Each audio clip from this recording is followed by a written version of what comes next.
Assalamualaikum warahmatullahi wabarakatuh. Alhamdulillah wassalatu wassalamu ala Rasulillah wa ala alihi wa sahbihi ajmain. Amma ba'd.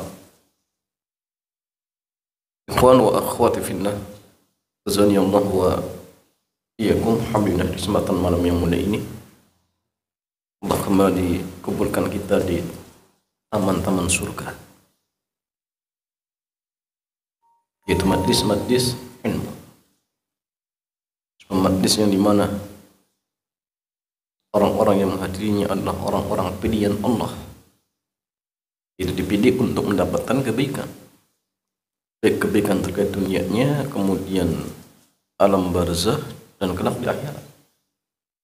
Nah, sehingga jemaah sekalian, tatkala kita dipilih oleh Allah, maka manfaatkanlah waktu yang Allah berikan sebaik mungkin untuk mendapatkan ilmu. Dan jemaah sekalian, kita masih pada kitab Syarhul Qawaidil Arba', syarah 4 kaidah yang menjelaskan tentang hakikat tauhid dan syirik. Jadi diharapkan dengan kita mempelajari 4 kaidah ini, kita tahu mana kesyirikan, mana tauhid. Jangan sampai jamaah sekalian seperti orang di zaman kita, yang syirik dianggap tauhid, yang tauhid dianggap syirik. Seorang yang bertawasul kepada mayit itu dianggap ibadah, dianggap ibadah. Orang-orang yang mendapatkan tauhid dianggap pemecah belah umat, penyesat. Maka dengan kita mempelajari kaidah ini jamaah sekalian, mudah-mudahan kita sudah benar-benar nampak jelas tauhid yang seperti apa, kemudian syirik juga yang seperti apa. Jadi kesempatan malam hari ini jamaah, kita masuk al-qaidatur rabi'ah, kaidah yang keempat. Wahiyal akhirah, dan ini kaidah yang terakhir. Syekh mengatakan anna musyriki zamanina a'dhamu syirkan minal awwalina alladhina bu'itha ilaihim Rasulullah. Kaidah yang keempat, bahwasannya orang-orang musyrik di zaman kita. Zaman siapa jamaah? Zamannya penulis kitab ini, Syekh Muhammad At-Tamimi. Di zamannya beliau, a'dhamu syirkan, kesyirikannya itu lebih parah, minal awwalina alladhina bu'itha ilaihim Rasulullah SAW, daripada orang-orang yang terdahulu di zaman Rasulullah SAW. Jadi artinya hal ini menunjukkan bahwasanya semakin zaman itu bertambah, kesyirikan itu semakin tambah parah. Berarti kalau di zamannya Syekh saja sudah parah seperti itu, apalagi di zaman kita. Di zaman saya itu tidak ada kesyirikan dengan cara model online, nggak ada. Sekarang itu syirik modelnya online ada. Sihir pakai telepon macam-macam. Itu zaman kita. Bahkan santet itu jamaah ataupun perdukunan, sekarang itu promosinya pakai apa? Iklan. Pakai iklan. Alhamdulillah jemaah, semakin parah. Dan jemaah sekalian, kata Syekh Dr. Saleh Ibn Fauzan, kata beliau, wassababu fi dzalika watihun. Sebab di dalam hal ini sangat nampak jelas. Kenapa? Annallaha jalla wa ala akhbara anna al-musyrikin al-awwalina yukhlisuna lillahi idza ishtadda bihimul amr fala yad'una ghayra Allah jalla wa ala li ilmihim annahu la yunqadhu min asyada'id ila Allah jalla wa ala. Sebab hal ini jemaah nampak jelas. Kenapa? Karena Allah jalla wa ala menghabarkan bahwasannya orang-orang musyrik di zaman dahulu, di zaman Rasulullah, mereka mengikhlaskan hanya kepada Allah ketika dalam kondisi apa? Tercepit. Jadi orang-orang musyrik di zaman Nabi itu ketika dalam kondisi tercepit, mereka ikhlas berdoa hanya kepada Allah. Mintanya kepada Allah. Kenapa? Karena mereka sadar. Mereka tahu bahwasanya tidak ada yang bisa menyingkap mudarat, yang bisa menghilangkan kesempitan kecuali Allah. Sehingga jamaah sekalian, di antara penyebab ataupun bukti bahwasanya orang-orang musyrik di zaman kita itu lebih parah daripada orang-orang di zaman dahulu. Yang pertama tadi, karena orang-orang musyrik di zaman dahulu mereka melakukan kesyirikan hanya di waktu-waktu lapang. Adapun di waktu-waktu sempit, maka mereka mengikhlaskan doa hanya kepada Allah. Ini orang di zaman dulu. Zaman dulu. Adapun orang-orang di zaman kita, baik dalam kondisi sempit ataupun dalam kondisi lapang, ya sama saja. Dalam kondisi lapang berbuat syirik, apalagi sempit. Atau dalam kondisi sempit berbuat syirik, apalagi lapang. Contohnya apa coba? Baru terkena tsunami, akhirnya mereka membuat sesajen. Terkena banjir, mereka buat sesajen. Bayangkan, baru tertimpa musibah, bukannya malah kembali kepada Allah, justru mereka berlomba-lomba berbuat syirik. Berbuat syirik. Seperti kasus ketika larung sesaji kemudian ada yang meninggal. Enggak tobatnya masa ini. Enggak tobat, sudah diingatkan seperti itu enggak tobat. Justru semakin parah lagi kesyirikannya. Dan ini kita saksikan. Jadi orang-orang di zaman kita itu jamaah kesyirikannya umum, baik dalam kondisi sempit ataupun lapang. Adapun orang di zaman dulu, kesyirikan mereka hanya di waktu-waktu lapang. Adapun ketika di waktu sempit, mereka mengikhlaskan doa hanya kepada Allah. Sekarang apa dalilnya? Kita lihat. Allah Jalla wa'ala berfirman dalam surat Al-Isra ayat 67. Allah Subhanahu wa ta'ala berfirman, "Wa idza massakumud durr fil bahri dhalla man tad'una illa iyyah." Jadi ketika mereka tertimpa mudarat ketika di tengah lautan, maka mereka lupa dengan Tuhan-Tuhan yang disembah di selain Allah. Lupa, sudah, enggak ingat Lata, Uzza, Manat, sudah enggak ingat. Illa iyah, kecuali hanya ingat kepada Allah. Jadi ketika mereka berlayar di tengah lautan, kemudian ada ombak yang besar dan mereka sadar dirinya akan celaka. Nah ini apa? Tuhan-Tuhan mereka dilupakan dan mereka ingat hanya kepada Allah. Karena mereka sadar yang bisa menyingkap mudarat tatkala itu hanya Allah. Adapun Lata, Manat, Suwa itu nggak bisa, dan mereka mengakui sendiri. Ini orang-orang di zaman dulu. Adapun orang di zaman kita, naudzubillah, seperti kisah ada seorang saya lupa dari masjid atau dari mana, saya lupa. Pokoknya mereka sedang berlayar, kemudian di tengah lautan terjadi ombak atau gelombang yang sangat besar. Satu penumpang kapal itu mereka ketakutan. Masing-masing ada yang berdoa kepada Badawi, pada wali-walinya, minta diselamatkan. Ada satu orang yang dia paham tentang tauhid, diingatkan, ini nggak boleh, ini syirik. Ada yang minta kepada Badawi, wali-wali mereka. Justru apa yang terjadi? Satu orang ini yang mengingatkan mereka tentang perbuatan syiriknya, justru dikatakan, oh inilah penyebabnya. Gara-gara ada orang ini, akhirnya orang ini mau dilemparkan di tengah lautan. Bayangkan. Dalam kondisi tercepat seperti itu, diingatkan agar berdoa hanya kepada Allah, justru dia yang dikatakan jadi biang masalah. Padahal mereka sendiri. Ya, inilah orang di zaman kita. Orang di zaman kita dalam kondisi terjepit seperti itu pun ya masalah mereka tetap berbuat syirik wal iyadu billah. Falamma najjakum ilal barri a'radtum wa kana al-insanu kafura.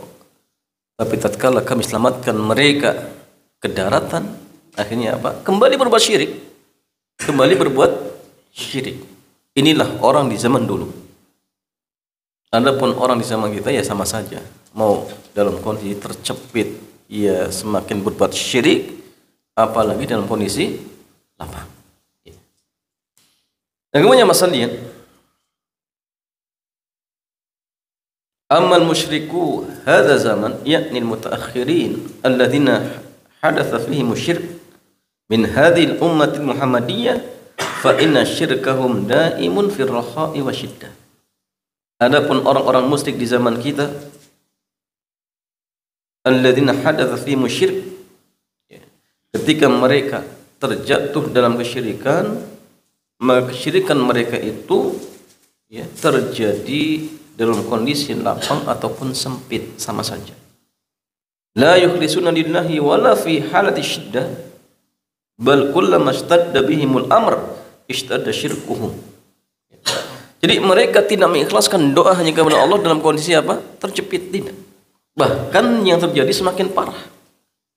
Dalam kondisi kena musibah justru tidak kembali kepada Allah, yang terjadi malah kesyirikan mereka semakin bertambah-tambah. Ini terjadi. Ini yang terjadi. Wa nida'uhum lil Hasan wal Husain, yang mereka berdoa kepada Hasan dan Husain. Wa Abdul Qadir Jailani, ya. Wa Rifa'i wa ghairi dzalika. Ini terjadi teman. Ya, apa Abdul Qadir Jailani. Mereka orang-orang soleh, tetapi disalahgunakan. Disalahgunakan.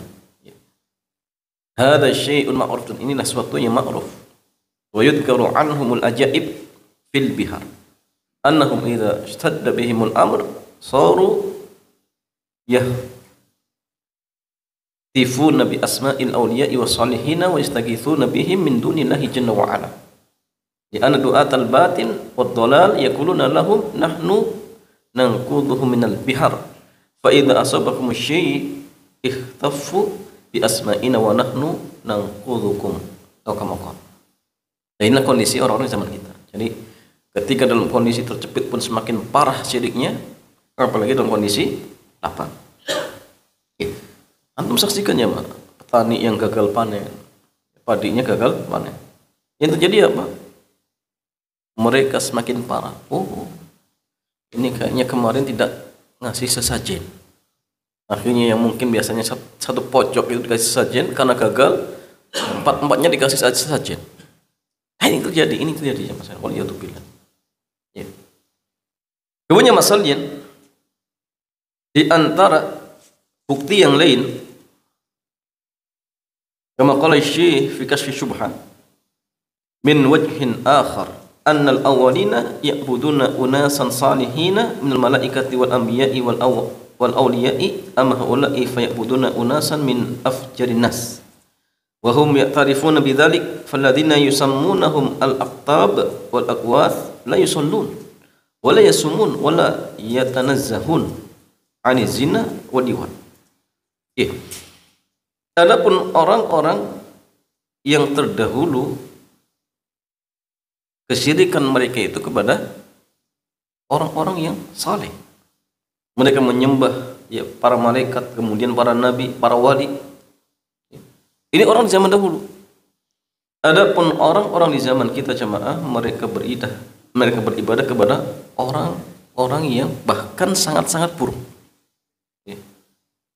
Seperti contohnya ya, al-aqtab, kemudian al-aqwath, di mana mereka nggak sholat, mereka nggak puasa, mereka tidak menjauhi perbuatan zina, liwat, fahisha.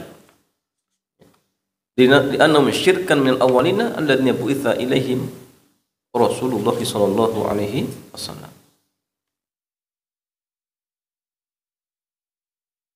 Di annahum yaz'umuhum laysa alaihim takalif falaysa alaihim haramun wala halalun wa inna ma hadzal liwat li awamin faqat. Ini terjadi jamaah sekalian. Kemudian masalah di antara bukti yang lain. Jadi orang-orang musyrik zaman dahulu jamaah, mereka melakukan kesyirikannya kepada hal-hal yang apa? Masuk akal. Adapun orang di zaman kita tidak. Ya. Di zaman dulu itu ya tadi ya, mungkin ya nyembah bebatuan itu masih masuk akal jamaah. Karena bebatuan itu tidak berbuat zina. Tapi orang di zaman kita parah. Bahkan ada kuburan, ternyata kuburan ini ya mungkin kuburan apa? Perampok yang di zamannya itu ditakuti. Ketika meninggal disembah. Bahkan orang di zaman kita jamaah ada yang menyembah apa? Kotoran binatang. Contohnya apa? Ya, di satu tempat ya. Ketika bulan tertentu, tanggal tertentu, mereka melakukan apa? Ritual khusus. Ya, mengeluarkan apa? Ya, pokoknya seekor binatang. Dan itu diizinkan jemaah. Masuk pasar itu boleh. Bahkan ketika masuk pasar kemudian sayurnya dimakan, wow ini tanda berkah. Nanti mereka berebut apanya? Kotoran. Jadi kalau binatang ini apa namanya BAB, mereka berebut. Bahkan kotorannya apa sampai bersih. Terus buat apa jemaah? Macam-macam. Ada yang mungkin buat obat. Ya, ada yang mungkin buat luluran, ada yang mungkin buat apa? Campuran bakso, mie ayam, ya, macam-macam. Sampai ada seorang dosen, bayangkan seorang dosen, ya, dia masuk ngajar, ya, mahasiswanya merasa apa namanya mencumbu ini tidak enak. Ya. Kemudian tanya, ini bu apa ini? Kata dosen itu tersebut, dia katakan, saya tadi sebelum berangkat melumuri tubuh saya dengan kotoran binatang. Katanya apa? Agar barokah. Bayangkan, seorang dosen bayangkan. Ya. Kalau Allah tidak memberikan hidayah tauhid, ya seperti itu. Kal an'am balhum antul, seperti binatang ternak, bahkan lebih sesat. Bahkan lebih sesat. Ini terjadi masalah. Ini yang terjadi. Ya. Nah, sehingga jamaah sekalian orang-orang yang masya Allah berikan hidayah tauhid, tentu jamaah sekalian mereka adalah orang-orang yang menggunakan ya, akalnya sebagaimana mestinya. Ya. Wa hum ya'tarifuna anna sadatahum la yusallun wa la yasummun wa annahum la yatawarra'un an fahishatin. Wa ma hadza ya'budunahum bal ya'buduna unasan min afjarin nas kal halaj wa ibnu arabi wa rifa'i wal badawi wa ghairihim.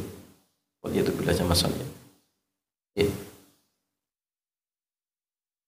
Dan orang-orang musyrik di zaman kita a'dhamu wa a'lad syirkan min awwalin li anna al awwalina yukhlisuna fi syiddati wa yusyrikuna fi raha.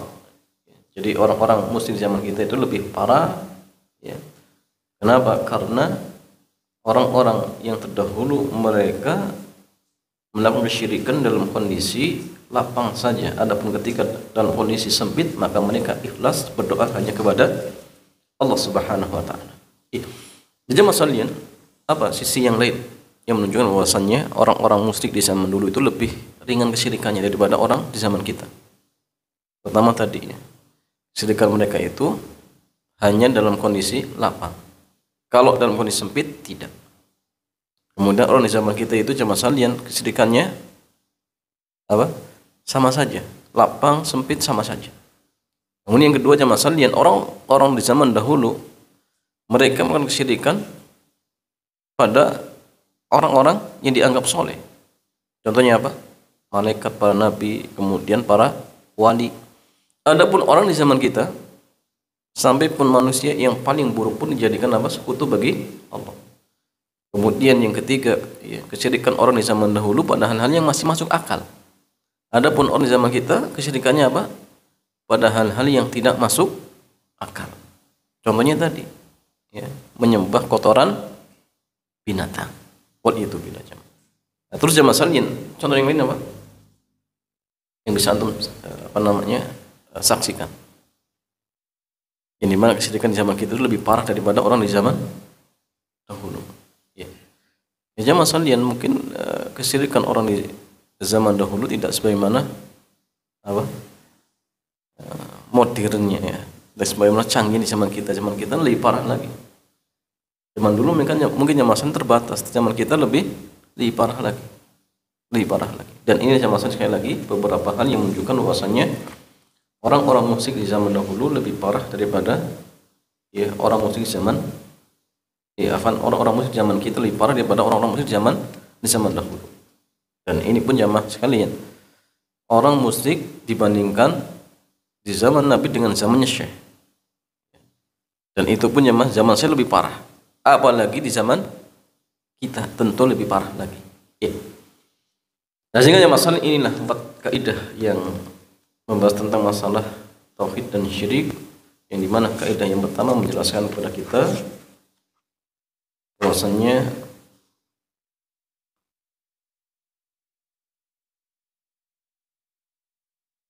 orang-orang kafir dengan model sembahan apapun hukumnya sama. Ini kan yang pertama. Ya, baik yang menyembah malaikat dengan yang menyembah tadi kotoran binatang sama. Nggak ada bedanya. Jadi kalau ada orang yang berhujah, ya, kami kan nyembahnya para wali. Mereka itu kan nyembahnya patung. Mereka kan nyembahnya binatang. Kami nyembahnya ya Syekh Abdul Qadir Jailani misalkan. Kemudian mereka tidak mau dikatakan ini syirik. Jawabannya jamaah sekalian sama saja. Kenapa? Karena Nabi memerangi semuanya tanpa membeda-bedakan. Yang menyembah Nabi Isa ya sama. Ya, sama persis seperti orang yang nyembah binatang, nggak ada bedanya. Ya, jadi ingat nih, kalau dia membedakan, kita katakan yang namanya kesyirikan. Ya, dengan model apapun hukumnya satu. Apa jamaah? Syirik akbar. Sudah selesai. Syirik akbar. Mau datang ke pawang hujan sama saja. Dengan atas nama apa? Oh, saya hanya bertanya. Atau misalkan dia bertanya kepada dukun, orang pintar, sama saja. Mau dinamakan orang pintar, kalau dia kerjaannya suka meramal hal yang goib, ya sama saja. Ya, hukumnya apa? Syirik akbar. Selesai. Sudah. Ini kan yang pertama. Kemudian kaidah yang kedua jamaah sekalian, bahwasanya hujah orang-orang musyrik, orang-orang kafir, ketika mereka melakukan kesyirikan, hujah mereka itu apa? Kami tidaklah menyembah mereka, tidak berdoa kepada mereka, kecuali apa? Agar mereka mendekatkan kami dan memberikan syafaat untuk kami. Itu alasannya. Agar mereka mendekatkan diri kami kepada Allah. Agar mereka memberikan syafaat. Itu hujah mereka. Maka hujah ini pun jamaah sekalian sering dilontarkan oleh orang-orang yang suka datang ke kuburan. Dan datang ke kuburan para wali itu ya tujuannya apa? Agar mereka bisa mendekatkan saya kepada Allah.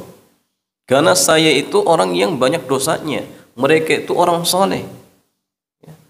Kalau saya minta langsung nggak pantas. Yang pantas itu mereka. Sehingga akhirnya apa? Bertawasul kepada mayit. Ya, minta syafaat kepada mayit. Maka hujah seperti ini jamaah sekalian sama persis seperti hujahnya orang-orang kafir, orang-orang musyrik. Nggak ada bedanya. Nggak ada bedanya. Kalau mereka dengan sebab seperti itu dihukumi musyrik, syirik akbar, ya sama. Orang yang berhujah dengan seperti ini ya sama hukumnya syirik akbar. Nggak ada bedanya. Tidak ada bedanya. Siapa yang mengatakan bahwasanya itu termasuk syirik akbar? Al-Quran. Banyak hujah mereka itu ketika melakukan kesyirikan, hujahnya tadi. Walladzina takhadhu min dunihi awliya'a ma na'buduhum illa liyuqarribuna ila Allahi zulfa. Jadi orang-orang yang menjadikan sembahan-sembahan selain Allah, ya, maka hujah mereka, kami tidak menyembah mereka kecuali agar para wali tersebut mendekatkan diri kami kepada Allah. Sama persis. Nggak ada bedanya. Tidak ada bedanya. Itu boleh aja masa hujah syafaat. Ya. Wa ya'buduna min dunillahi ma la yadurruhum wa la yanfa'uhum wa yaquluna haula'i syufa'auna 'indallah. Syufa'auna 'indallah. Agar mereka bisa memberikan syafaat. Ini alasan mereka. Maka hujah seperti ini sama saja, ya, tidak ada bedanya. Kemudian kaidah yang ketiga, bahwasanya Nabi Muhammad sallallahu diutus di tengah-tengah, ya, manusia yang tata cara beragama mereka bermacam-macam. Ada yang menyembah malaikat, ada yang menyembah para nabi, orang soleh, ya. Itu pula jamaah sekalian, ada yang menyembah bebatuan, pepohonan, ya. Tetapi ya mereka semua diperangi oleh Rasulullah SAW tanpa dibeda-bedakan. Ya, tadi kan yang pertama bukan itu ya. Ini kan yang ketiga. Kan yang pertama terjemah salin, maksudnya orang-orang kafir itu yang diperangi oleh Nabi, mereka mengakui tauhid apa? Rububiyah. Ya, mereka yakin Allah pencipta, pengatur alam ini. Tetapi jamaah hanya menetapkan tauhid rububiyah, tidak menjadikan mereka lantas masuk ke dalam Islam. Kenapa? Karena orang-orang kafir Quraisy yakin Allah pencipta, Allah pemberi rizki.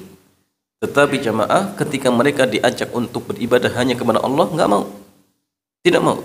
Sehingga jamaah sekalian hanya menetapkan tauhid rububiyah. Ini nggak cukup, tidak cukup. Maka orang-orang yang dakwah tauhidnya hanya sebatas Allah pencipta, Allah pemberi rizki, ini belum cukup jamaah. Makanya ya orang-orang yang mungkin dakwahnya seperti ini dijamin nggak ada yang nolak, nggak ada yang nolak. Sampai pun ada pondok yang namanya Darul Tauhid misalkan, dakwahnya ya seperti itu. Coba kalau dia dakwah detail tentang masalah apa? Tauhid uluhiyah, dijamin banyak yang nentang. Datang dukun nggak boleh, datang ini nggak boleh, sudah banyak. Tapi kalau yang sekedar mentauhidkan Allah, kita harus yakin Allah pencipta, pemberi rizki, pengatur alam ini, semua ngakui. Ya, semua ngakui, semua kelompok ngakui, ya, dijamin nggak ada yang nentang. Tapi kalau sudah kita mendakwahi mereka tentang ibadah itu hanya kepada Allah, ya mulai muncul, oh ini Wahabi, oh ini, mulai muncul ya masalahnya. Ya. Nah, sehingga hanya menetapkan tauhid rububiyah belum cukup, tapi wajib bagi kita untuk menetapkan ya dua tauhid yang lainnya, tauhid uluhiyah dan tauhid asma dan sifat. Dan yang terakhir jamaah sekalian bahwasannya orang-orang musyrik di zaman kita itu lebih parah daripada orang-orang musyrik di zaman dahulu. Zaman kita lebih parah daripada orang-orang musyrik di zaman dahulu, seperti itu. Wallahu taala a'lam bissawab. Ya, selesai satu kitab. Mudah-mudahan jamaah sekalian bisa menyelesaikan kitab yang lain. Ya. Selanjutnya jamaah sekalian kita buka tanya jawab, dipersilakan.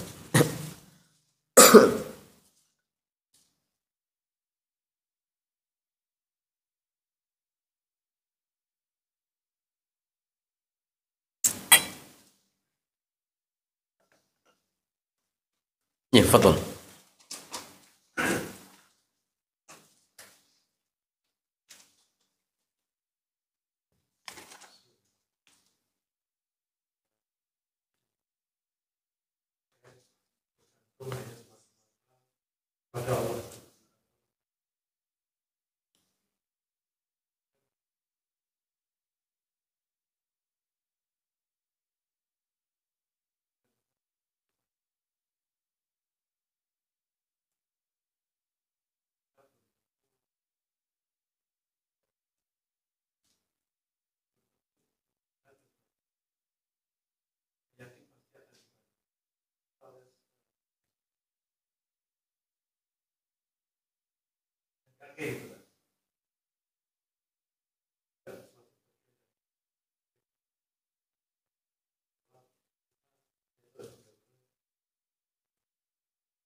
Tapi dia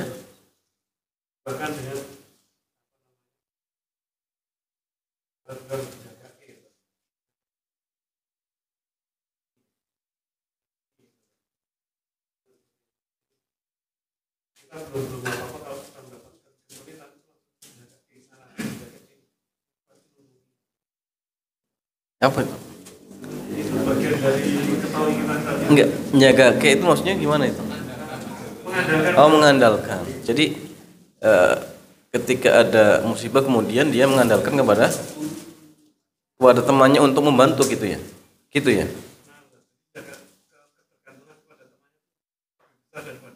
Oh, nah. Iya. Jadi Mas Andian ada pertanyaan.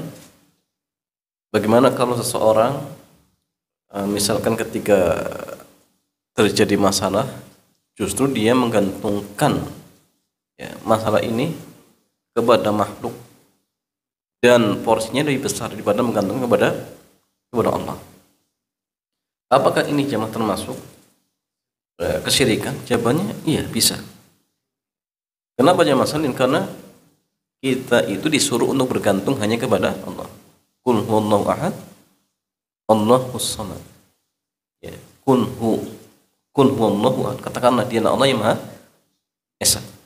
Allahus samad. Allah tempat bergantung. Ya. Jadi bergantung dalam segala hal itu cuma kepada Allah.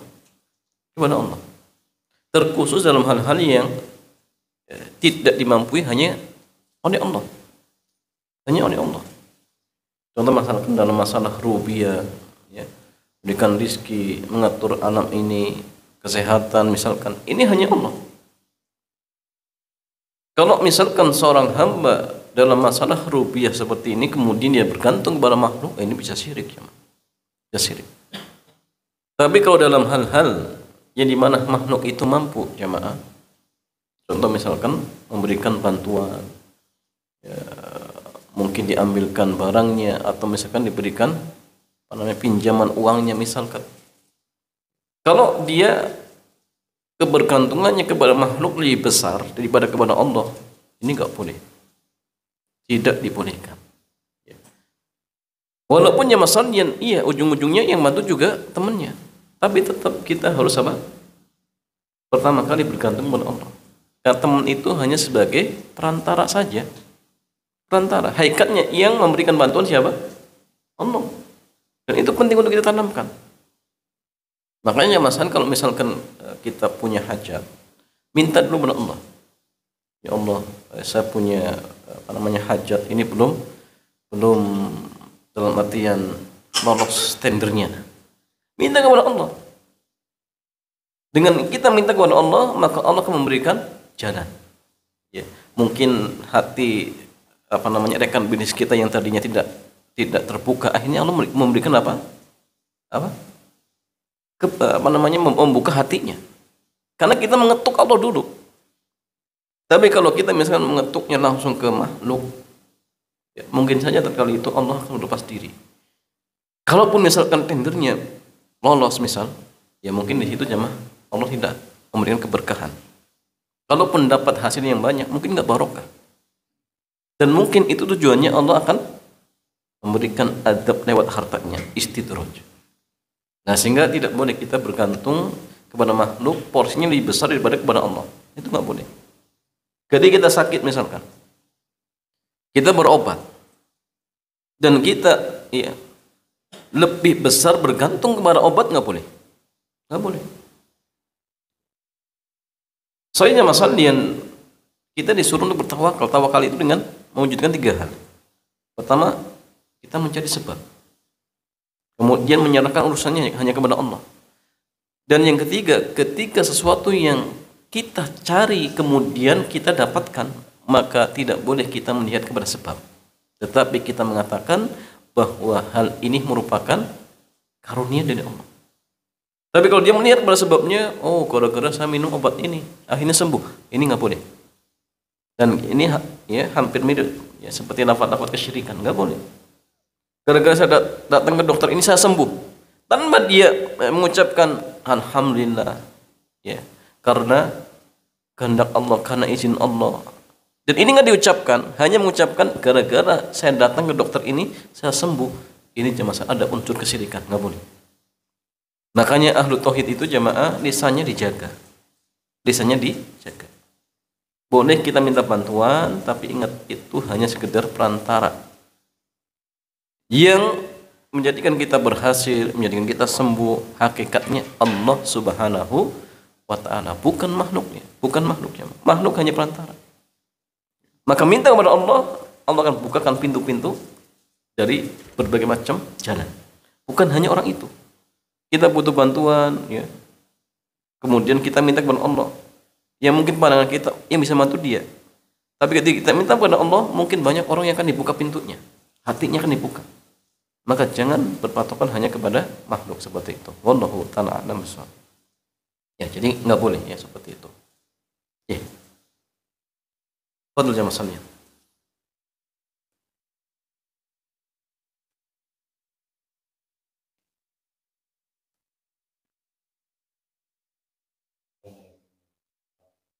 Waalaikumsalam warahmatullahi wabarakatuh.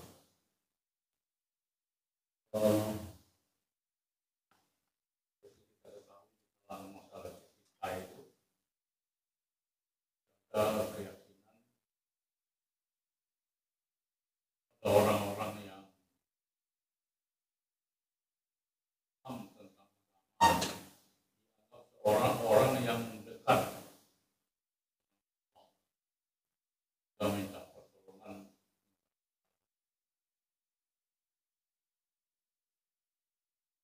apakah ini termasuk juga salah satu daripada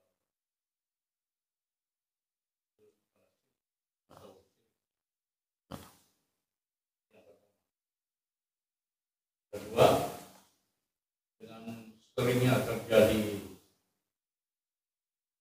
musibah,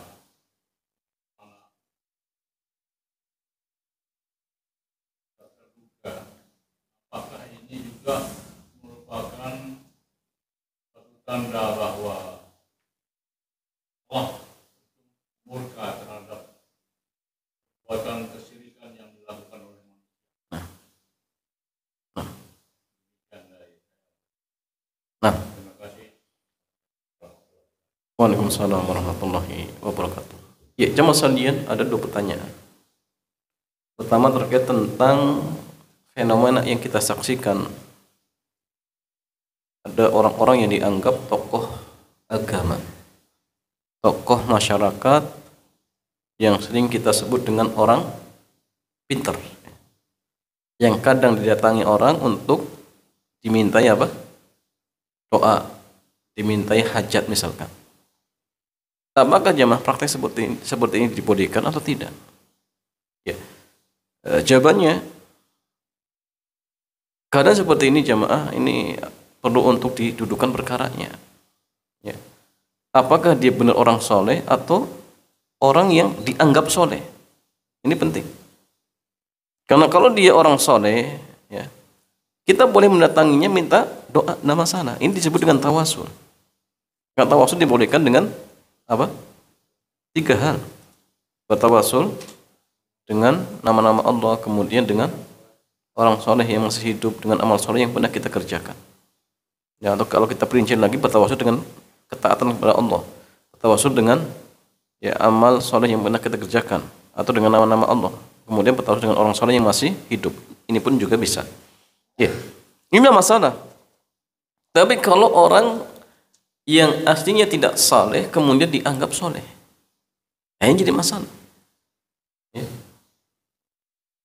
Maka gini ya Mas Andin, untuk mengetahui orang itu dikatakan soleh ataupun tidaknya bagaimana? Jawabannya kita lihat apakah ucapan dan perbuatannya sesuai dengan Al-Quran dan Sunnah atau tidak. Itu coba. Makanya ketika Imam Syafi'i dikatakan oleh Imam Lais bin Sa'ad, ketika beliau mengatakan idza ra'aita ar-rajula yamshi 'alal ma' fala taqtaru bihi. Apabila kau melihat seseorang bisa jalan di atas air, jangan tertipu sampai kau kembalikan perkara sesuai dengan Quran dan Sunnah atau tidak. Jadi kalau ucapannya sesuai dengan Quran, Sunnah, ya, sesuai dengan pemahaman para sahabat radhiyallahu taala anhum ajmain, maka ini sudah indikasi saleh, ya, secara zahir ya. Walaupun batin sulit ya Mas. Karena batin itu yang tahu dia dan Allah Subhanahu wa taala. Ya. Bahkan beliau ketika dikata seperti itu beliau mengatakan bahkan ketika engkau melihat seseorang yang bisa jalan di atas air dan terbang di atas udara, jangan tertipu sampai kau kembalikan ucapannya sesuai dengan Quran dan Sunnah atau tidak. Itu yang penting. Artinya kalau misalkan dia soleh, boleh kita minta doanya, tidak masalah. Karena itu termasuk bagian dari tawasul. Tapi kalau orang yang hanya dianggap soleh padahal aslinya tidak soleh, contoh tadi, ya, ucapannya menisi sunnah, ya, kemudian perbuatannya justru melanggar ya syariat, sholat tidak, puasa tidak, ya, sukanya mengerjakan amal-amal bid'ah misalkan, ya, tiba-tiba dimintai, apalagi pakainya apa? Ramalan. Coba saya lihat, ya, ada kiai, ya, saya pernah ceritakan. Jadi ada ikhwan, ketika dia ingin buka usaha, datang ke kiai. Kiainya ini masyhur, ya, kiainya masyhur. Kemudian pas datang, kiai ini apa? Nyalain lampu lilin, jadi diginiin. Jadi kalau lampu apinya enggak padam, oh berarti ini bisnisnya bagus.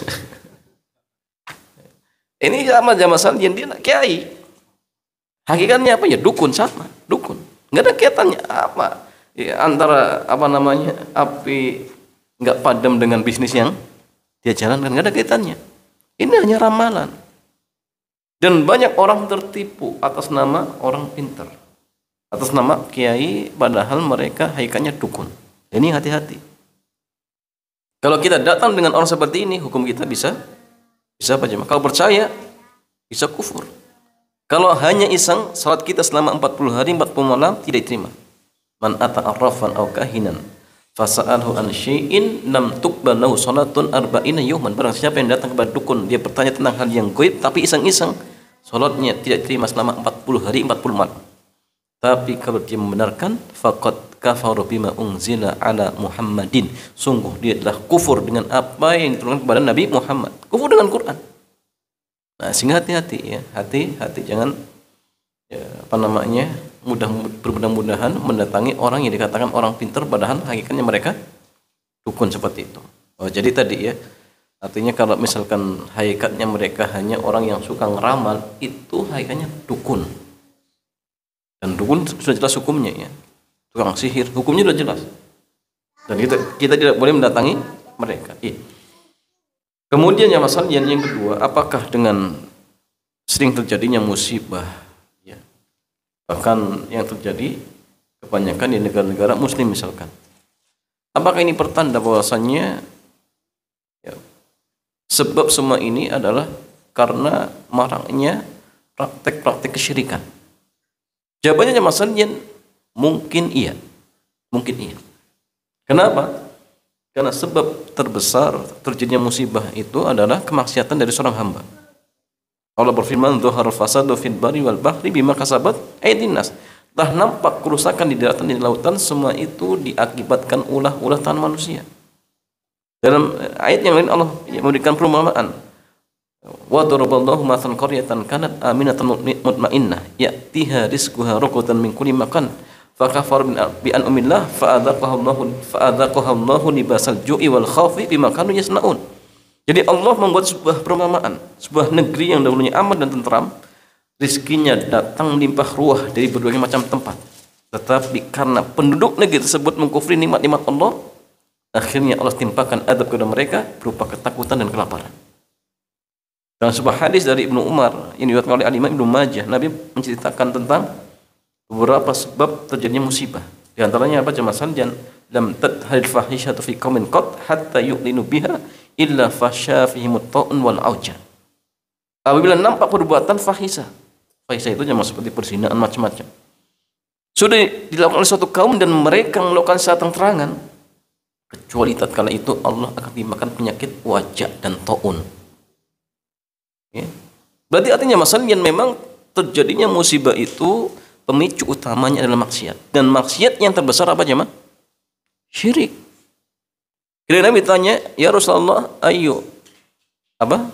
A'dhamin ayu damban, atau ya Rasulullah, dosa apa yang paling besar? Nabi mengatakan asyirku billah, syirik kepada Allah, au kama qala. Nah, sehingga jemaah sekalian ketika kesyirikan ini merajalela, maka ingat ya, musibah demi musibah akan bertubi-tubi datang.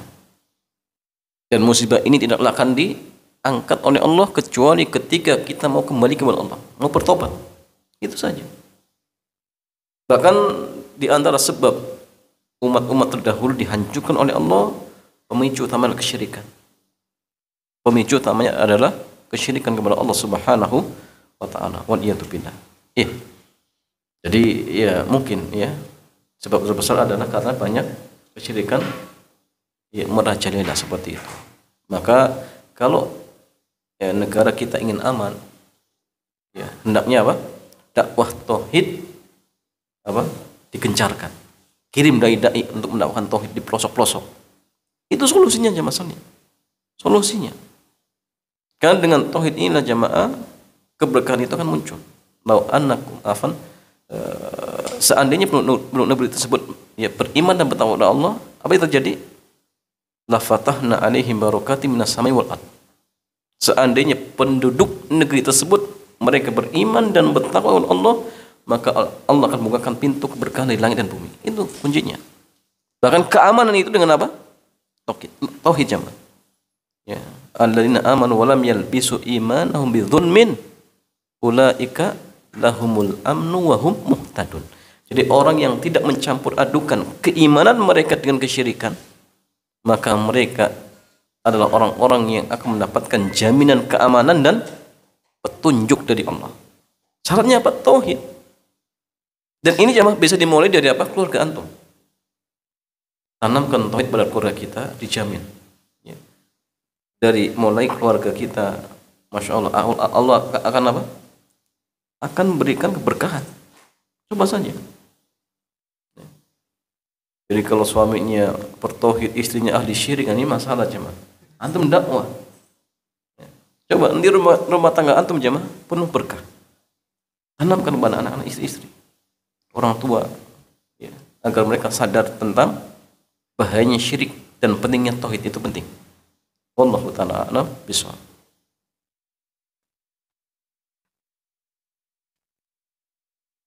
Bertanyakan Ya. apakah untuk mengidolakan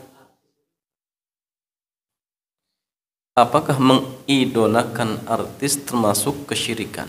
Ya. Mengidolakan itu berarti apa? Dilihat ya Mas Haldian, kalau sampai misalkan derajatnya tawalli, itu nggak boleh syirik. Ya. Karena seorang muslim itu harus punya akidah apa? Al-wala wal bara. Wala itu jamaah loyalitas dengan siapa? Sama mukmin, muslim, wajib. Tapi dengan kafir harus apa? Baro, berlepas diri. Ya, berlepas diri ya. Maka tidak boleh seorang muslim saling mualah atau tawali. Mualah tawali itu nggak boleh jamaah. Jadi tawali itu gini jamaah. Mencintai orang kafir ya. Karena apa? Kekufurannya. Itu nggak boleh. Jelas ini bisa kufur. Ya, bisa syirik akbar. Bahkan bisa pembatal keislaman, ya, bisa kufur. Adapun mualah itu mencintai orang kafir karena urusan dunia. Sama nggak boleh. Sama tidak boleh. Contoh gini jamaah, ada dua orang. Ya, dia punya hubungan bisnis dengan kafir. Ternyata si kafir ini punya musuh muslim. Kemudian si muslim ini bela si kafir, kenapa? Karena punya hubungan bisnis. Makanya dia musuhi muslim.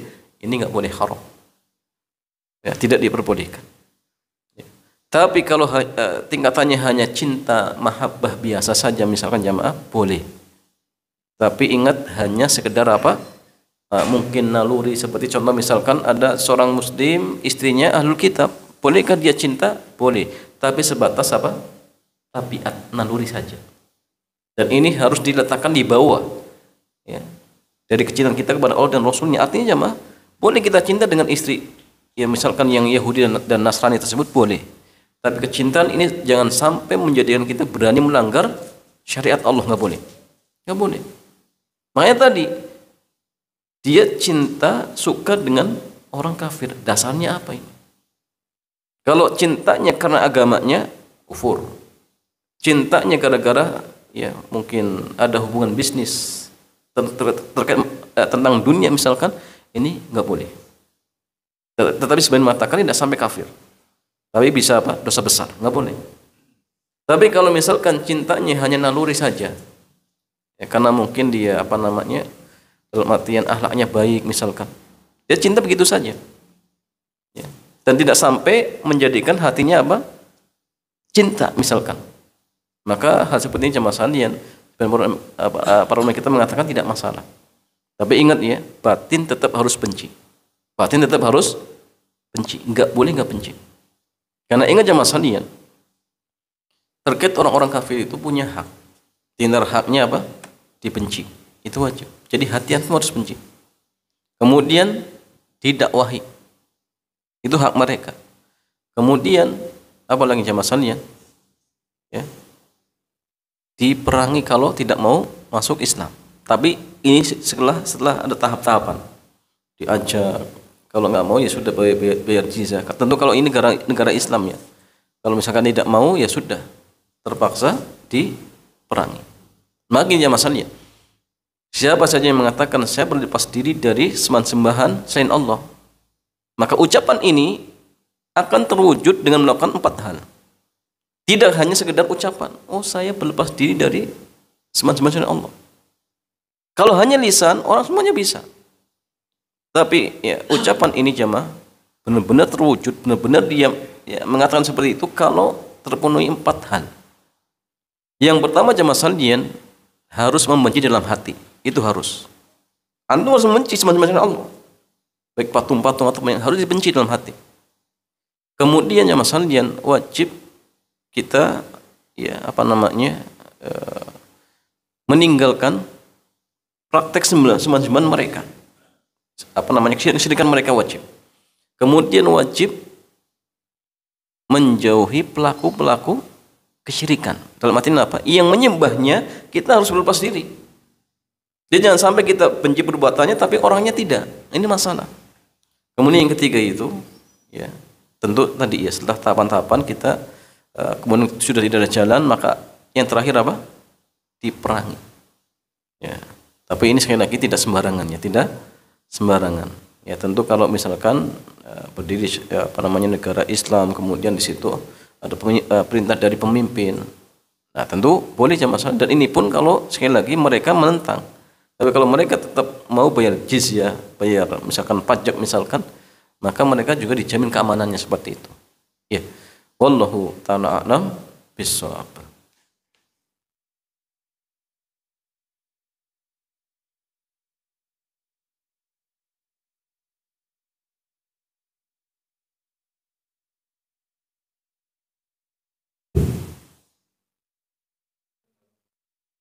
Waalaikumsalam warahmatullahi wabarakatuh.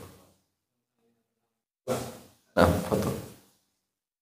Kalau seseorang itu bolehkan Nah, itu di hari yang lain apa?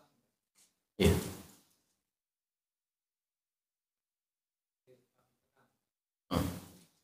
Kalau bagi petang karena aktivitas kita itu kebutuhan itu dalam arti Bacaannya.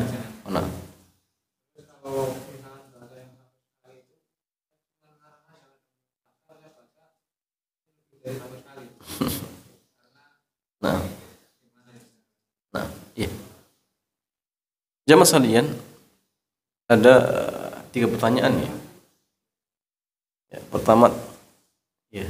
pertama terkait tentang masalah ya, puasa. Kalau orang safar itu kan boleh membatalkan puasa. Apakah nanti diganti di hari-hari yang lain? Jawabannya iya. Diganti.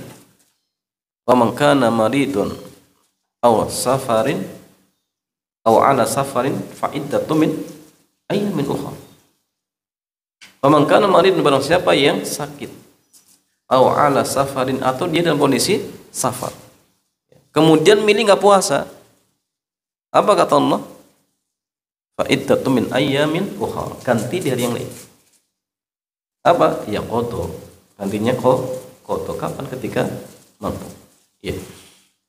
Tetapi ingat jamaah sekalian, apakah orang yang safar itu kemudian lantas dibolehkan untuk berbuka? Boleh tidak? Boleh tidak jemaah? Boleh, tetapi mana yang terbaik? Tetap puasa atau buka? Jawabannya gini, orang yang safar ada 3 kondisi. Ada yang orang yang safar, ya, dengan dia melakukan safar, puasa itu agak memberatkan. Bahkan tatkala dia puasa akan menghalangi dia untuk berbuat kebaikan-kebaikan. Maka safar seperti ini yang terbaik berbuka. Yang terbaik berbuka. Yang kedua, safar yang tidak memberatkan. Kalau dia tetap pilih puasa, nggak ada pengaruhnya. Dan dia tetap bisa melakukan amal-amal kebaikan. Ya, zikirnya tetap, qiraatul Qur'annya tetap. Maka jamaah, kalau kondisinya seperti ini, yang terbaik apa? Puasa. Dan yang terbaik puasa. Dan yang ketiga, puasa itu sangat-sangat memberatkan, bahkan bisa celaka. Kalau dia pilih puasa dalam kondisi safar, celaka. Maka dalam kondisi yang ketiga ini jamaah, haram untuk puasa, tapi wajib baginya berbuka. Tapi nanti diganti di hari yang lain seperti itu. Ya. Yang pertama. Yang kedua jamaah sekalian, terkait tentang masalah zikir pagi petang. Ya. Ketika zikir yang sampai 100, kemudian dia hanya kira-kira bahkan bisa lebih dari itu jamaah. Ya. Apakah diperbolehkan jamaah? Jawabannya gini, kalau misalkan bilangan zikir sudah ditentukan jumlahnya, maka usahakan kita tepat jumlahnya. Kalau misalkan zikir setelah sholat 33 kemudian tambah 1, usahakan tepat. Tapi kalau misalkan sudah berusaha kemudian tidak bisa tepat dan dia sudah berusaha, maka dimaafkan. La yukallifu nafsan illa wus'aha. Artinya tetap kita berusaha. Kok kayaknya sudah 100. Ya. Walaupun nggak tepat, tapi don kuatnya sudah dugaan kuatnya sudah 100, nggak masalah. Terkait ternyata keliru, dimaafkan. Tapi kalau dia tahu persis salah sengaja, tambah saja lah 115. Ini nggak boleh jamaah. Tetap acuan kita 100. Sudah pakai ciri-ciri 100. Ternyata mungkin bisa lebih, dimaafkan. Yang penting niatnya 100. Jangan dia tahu persis, saya lebihkan menjadi 111. Ini nggak boleh. 120 itu nggak boleh. Kenapa? Ya dianggap menyelisihi sunnah. Tapi kalau misalkan niatnya 100 kemudian lebih dan dia nggak tahu secara persisnya, maka dimaafkan oleh Allah. Seperti itu. Wallahu ta'ala a'lam bishawab. Itu buat tadi ya. Bacaan dikit-dikitnya tidak harus berurutan. Dan itu pilihan. Dan itu pun jamaah tidak harus dibaca semuanya, semampunya. Fattaqullaha mastata'tum. Daripada misalkan enggak sama sekali zikir, mendingan yang mampu. Kita mampunya misalkan cuma subhanallah wa bihamdihi misalkan, astagfirullahaladzim misalkan. Sudah enggak masalah. Mau semuanya waktunya enggak ada. Daripada ditinggalkan, mendingan kerjakan yang mampu, yang mudah seperti itu. Wallahu ta'ala a'lam bishawab. Ya.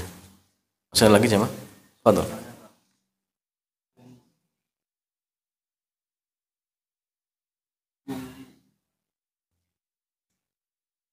Sujud tilawah di saat sholat subuh di hari Jumat. Nah. Iya, hukum sujud tilawah di subuh hari Jumat. Ya, hukumnya sunnah. Tetapi ingat, ini sunnah bagi siapa? Bagi imam. Bagi makmum wajib. Kalau imamnya sujud, maka makmum harus ikut sujud. Imamnya sujud kemudian makmum nggak sujud, batal jemaah. Jadi harus ikut. Hukum asal sunnah, tetapi karena dia makmum punya kewajiban mengikuti imam. Tapi ingat jemaah, terkait tentang sunnah di hari bukan sunnahnya hari Jumat sujud tilawahnya, bukan. Sunnah hari Jumat pas subuh itu membaca surat apa? Bukan pas subuhnya. Surat apa tadi? Mas sajadah. Kemudian yang kedua apa jemaah? Nun. Ya. Hmm? Al-Qalam. Baca. Dan itu pun cuma dibaca apa namanya sajadah ayat rakaat pertama. Kemudian yang keduanya nun tadi ya. Al-Qalam sampai apa? Selesai. Sampai selesai. Jadi bukan dibagi dua. Misalkan rakaat pertama setengahnya, kemudian setengahnya juga masih sajadah misalkan, bukan. Tapi satu rakaat sempurna. Ya. Dan bukan yang menjadi inti sujud tilawahnya, bukan. Ya, artinya gini, boleh tidak diganti dengan surat yang lain yang ada sajadahnya.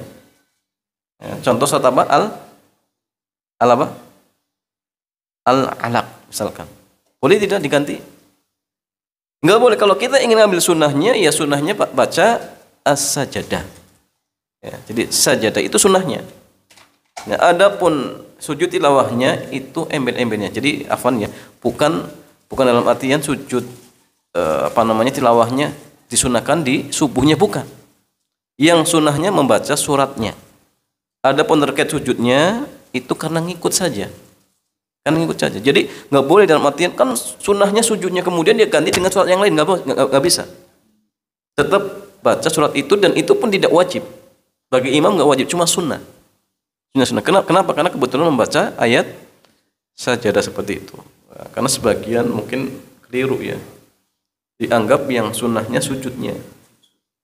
Akhirnya apa? Diganti dengan surat yang lain yang lebih pendek. Yang penting ada sujudnya. Keliru, bukan. Yang sunnah itu bacaan suratnya, bukan bukan sujudnya seperti itu. Tapi gini ya Mas Andin, kalau kita bicara sujud tilawah itu cuma satu kali ya. Cuma satu kali.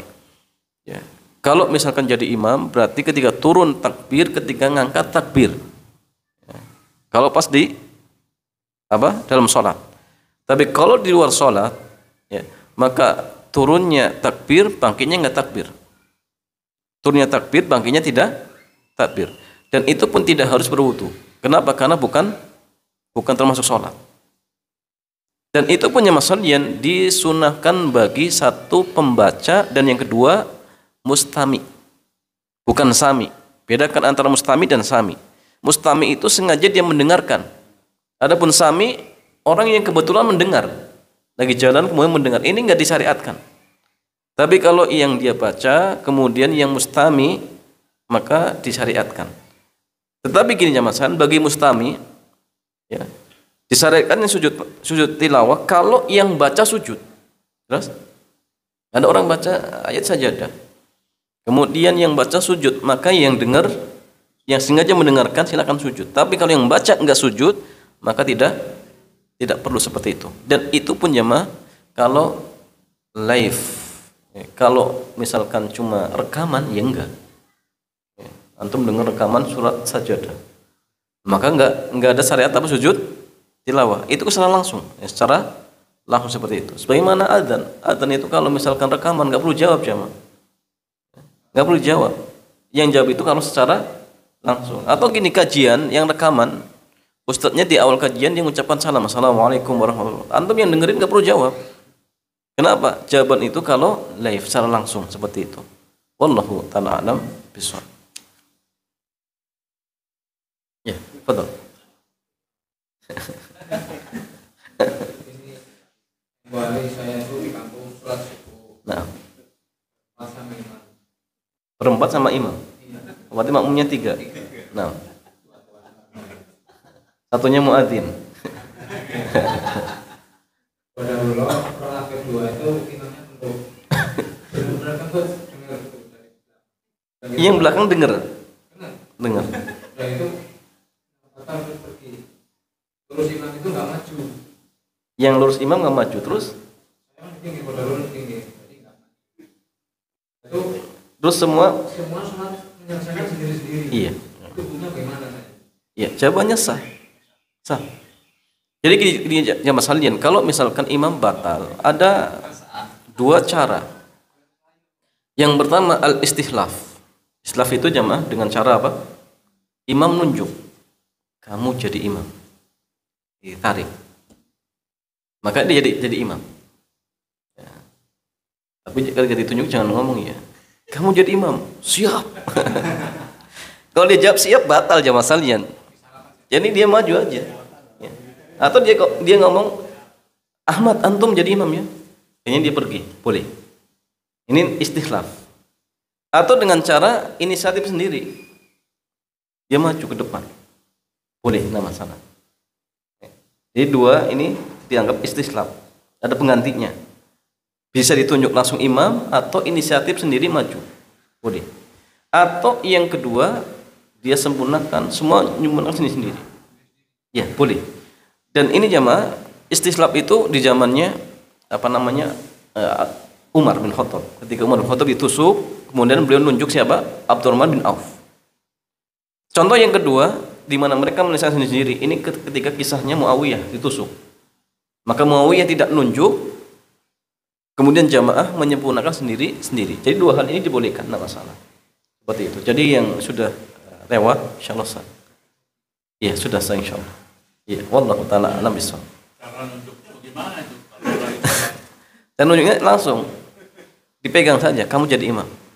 Seperti itu. Jadi boleh ngomong. Imamnya sudah batal. Imamnya kan sudah batal. Imamnya ngomong. Imamnya nunjuk. Kamu jadi imam. Seperti itu. Jangan jawab. Makanya gini, kalau biasanya di belakang imam itu orang-orang yang memang paham. Tapi kalau imamnya tahu di belakang imam nggak paham, tunjuk yang lain. Kamu jadi imam. Nah masalah dia maju nggak masalah, dan ini maju lil hajah. Gerakan lil hajah itu dibolehkan. Nggak batal jemaah. Ini kan masalah. Ya. Atau misalkan tadi nggak ada yang maju, satu inisiatif sendiri maju nggak masalah. Boleh. Boleh nggak masalah. Boleh. Kenapa? Lil hajah. Atau misalkan atau maju saja. Ya. Yang penting maju di depan, bisa nggak di depan? Nggak harus di tengah-tengah. Bisa sudah. Yang penting mereka dalam artian mau bermakmum dengan antum. Antum maju, mereka juga mau. Ternyata mereka nggak mau, ya sudah urusan mereka sendiri. Seperti itu.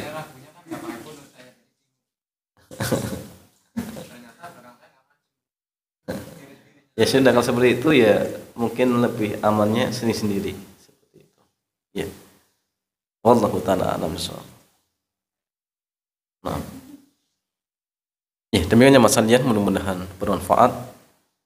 Ya, kita tutup sampai di sini. Subhanakallahumma bihamdik, asyhadu an la ilaha illa anta, astaghfiruka wa atubu ilaik.